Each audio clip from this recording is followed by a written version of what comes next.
नमस्कार दोस्तों। आज के टॉपिक पे हम बात करेंगे कि आर्कटिक सी आइस है उसका मेल्टिंग यानी जो कि ग्लेशियर पिघलने की घटनाएं होती है उनके बारे में जानेंगे। और ये जो रिपोर्ट है द हिंदू न्यूज़पेपर में प्रकाशित हुई है। और ये टॉपिक यूपीएससी मेंस के जीएस फर्स्ट ज्योग्राफी और मेंस के 3 पेपर में इन्वायरमेंट और आपदा प्रबंधन से रिलेट करेगा। साथ ही साथ यूपीएससी प्रीलिम्स में भी यहाँ से क्वेश्चन आ सकते हैं। तो चलिए शुरू करते हैं। In 2020, the extent of Arctic sea ice was at its second lowest। यानी जो आर्कटिक की जो बर्फ़ की शीट है उसका रिकवरी की बात करते हैं तो 2020 में मतलब ये सेकंड लोवेस्ट है। और इससे पहले 2012 में ऐसी घटनाएं घटी थी कि सबसे कम मतलब रिकवर हो पाई थी, यानी कि सबसे ज़्यादा बर्फ़ पिघली थी। तो क्या कारण है कि ऐसी कौन सी घटना है जिसके कारण आर्कटिक की जो बर्फ़ है, जो ग्लेशियर है, ज़्यादा पिघल रहे हैं या वो जो शीट है वो वापस कम रिकवर हो पा रही है। तो इसमें आगे है, more worrying was the fact that after reaching the minimum extent on September the ice grew back at slower pace than usual due to Arctic region usually warm October. तो इसमें एक घटना दी गई कि इस बार क्या हुआ है कि जो अक्टूबर का महीना है वो उसमें ज़्यादा गर्म हुआ है, यानी उसमें ज़्यादा तापमान की घटनाएं वहाँ पर हुई है। इसके कारण जो वापस सितंबर से रिकवर होनी चाहिए थी वो रिकवर नहीं हो पाई है। तो इसमें एक फैक्ट है कि जैसे कि हम जानते हैं कि आर्कटिक की जो बर्फ़ है मिड मार्च से लेकर मिड सितंबर तक पिघलती है। क्योंकि इस समय क्या होता है, इस समय जो सन है, सन एक्टिविटी जैसे कि हम जानते हैं कि नॉर्थ गोलार्ध की ओर है। तो मार्च के महीने से लेकर सितंबर के महीने तक जब सूर्य उत्तरी गोलार्ध में होता है तो उत्तरी गोलार्ध में टेम्परेचर ज़्यादा होता है। तो मार्च से लेकर सितंबर तक आर्कटिक की बर्फ़ पिघलती है। और जैसे ही सन साउथ में चला जाता है तो फिर क्या होता है, मिड सितंबर से आर्कटिक की जो बर्फ़ है वापस पुनः क्या होती है, जमना शुरू होती है। जिसके कारण मिड मार्च तक मतलब एक हाईएस्ट लेवल पर उसकी जो परत है वो मोटाई होती है।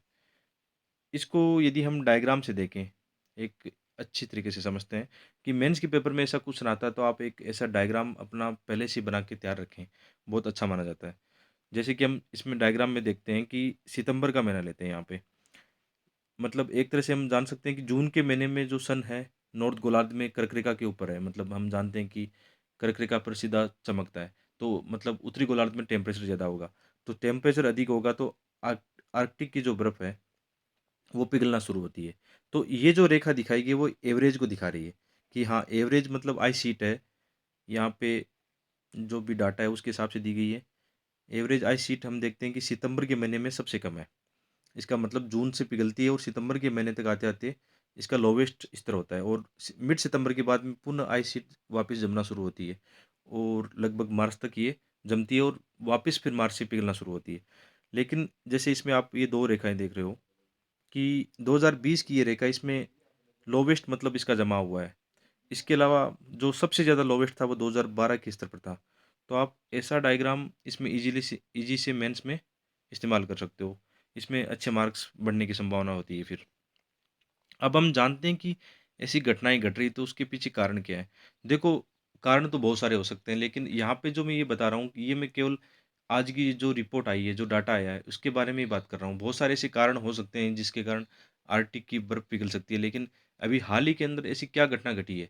तो इन्होंने एक अक्टूबर माह की जो हीट है, मतलब माना है कि अक्टूबर माह के अंदर वहाँ पे टेम्परेचर अधिक था, जिसके कारण जैसे सितंबर से बर्फ़ शुरू शुरू होती है जमना, सितंबर, अक्टूबर, लेकिन अक्टूबर में भी बर्फ़ उतनी जम नहीं पाई थी। तो उसको घटना को बताया गया है। तो हो सकता है इस साल प्रीलिम्स में ऐसा फैक्ट आ जाए या मेंस के अंदर ऐसी कोई स्टडी आ जाए, क्योंकि ये स्टडी जो नासा के द्वारा कंडक्ट की गई है, तो यहाँ से क्वेश्चन निश्चित रूप से बन सकता है। और ये मैंने पिछले सालों में भी देखा है कि जब-जब ऐसी नई स्टडी प्रकाशित होती है, तो यूपीएससी वहाँ से प्रीलिम्स और मेंस में क्वेश्चन पूछ लेता है। तो आइए जानते हैं कारण क्या है? यदि हम कारणों की बात की जाए, why quick melt and slow refreeze, मतलब एक तो जल्दी से बर्फ पिघल पिघल रही है और फिर वापस जो उसका जमने का स्तर है वो कम है। तो वेरिएशन इन विंटर मत टेम्परेचर, तो ये जो कह रहा है कि विंटर का जो टेम्परेचर है उसमें काफ़ी विविधता है। और इसके अलावा वेदर है, वेदर की प्रॉब्लम्स है कि आर्कटिक सी के अंदर हम जानते हैं कि अभी वैश्विक स्तर पर ग्लोबल वार्मिंग की समस्या आ रही है, यानी कि वैश्विक तापमान की समस्या आ रही है, जिसके कारण जो हमारे वायुमंडल का जो एवरेज टेम्परेचर है वो ज़्यादा है, जिसके कारण बर्फ़ के पिघलने की घटनाएँ कंटिन्यू जारी है। इसमें हुआ कि स्टार्टिंग इन मई, वार्म और warm air over Siberian led the rapid melting of the eastern Siberian and Laptev sea. इसको हम थोड़ा-सा मैप में देखते हैं। इसमें एक्चुअल में हुआ क्या है कि इस साल जैसे कि यहाँ पे साइबेरियन रीजन है, तो साइबेरियन रीजन से गर्म हवाएँ यहाँ पे आर्कटिक रीजन की ओर यानी इस साइबेरियन और या लैपटॉप सी की ओर चली है, जिसके कारण यहाँ पे टेम्परेचर तुलनात्मक रूप से ज़्यादा रहा है। वापस स्टडी पे आते हैं, तो ये कह रहा है कि starting in May warm air over Siberian led to rapid melting of ice in the eastern Siberia और लाप्टेव सी। मतलब साइबेरिया से आर्कटिक की ओर गर्म हवाओं के कारण वहाँ पर टेम्परेचर पानी का ज़्यादा रहा है। इसके साथ क्या हुआ कि with large expanse of dark ice free water the ocean was expose to more heat than usual in the summer. मतलब पिछले गर्मियों की ग्रीष्मकाल की तुलना में इस साल जो वहाँ के जो सागर है उस पर आइस नहीं है। आइस नहीं होने की वजह से क्या होगा, जो सूर्य का तापमान है वो ज़्यादा एब्जॉर्ब करेगा। और हम जानते भी हैं कि पानी के अंदर गुप्त ऊष्मा भी होती है, जो कि कहीं न कहीं फिर बर्फ़ को ज़्यादा पिघलाती है। और इसमें फिर दिया हुआ है कि in summer which led to more melting until the heat